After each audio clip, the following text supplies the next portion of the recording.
Toutes les luttes doivent-elles converger? Je pense que les personnes, quand elles se battent, les personnes qui sont, je sais pas, les personnes qui font des grèves, tout ça, elles savent qu'elles sont dans une lutte qui n'est pas simplement sur un salaire ou sur des conditions de travail. Elles savent que ça tient à plusieurs choses. Donc elles le savent.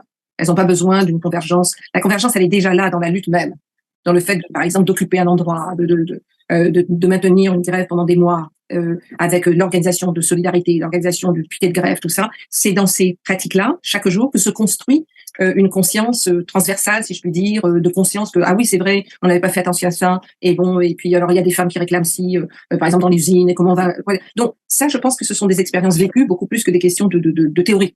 Je pense que les personnes qui se battent ont tout à fait développent ça, développent des consciences transversales, intersectionnelles pour utiliser ce terme. Ensuite, l'idée que, par exemple, toutes les luttes doivent converger, non, je ne pense pas non plus nécessairement. Je raconte souvent cette anecdote parce que pour moi, elle est très, très éclairante.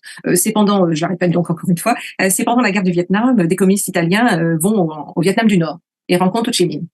Donc, la délégation demande comment on pourrait vous aider, qu'est-ce qu'on peut faire pour vous aider. Et Ho Chi Minh parle de la guerre du peuple vietnamien, des luttes, tout ça. Alors, il demande, mais comment on peut faire pour vous aider? Enfin, la question de l'aide, la question de l'aide. Et Ho Chi Minh finit par leur répondre, mais vous retournez en Italie, vous faites la révolution chez vous, ça va nous aider. Et c'est cette idée que si tu veux, et on le sait que toute lutte quelque part élargit la lutte partout. Quand il y a eu toutes les révolutions du monde arabe, ça a élargi les luttes partout. C'était pas simplement la Tunisie, l'Irak en Algérie ou l'Égypte et que c'était concentré là, et que ça, ou les révoltes qui ont lieu dans le Rif il y a 2 ans ou 3 ans, je me souviens, 3-4 ans. Ça élargit chaque fois. Ou les luttes qui se passent je sais pas partout. Les manifestations Black Lives Matter en 2020 ont été globales, ont réveillé quelque chose de global, même si la question ne se posait pas de la même manière en Palestine qu'en France ou en Afrique du Sud.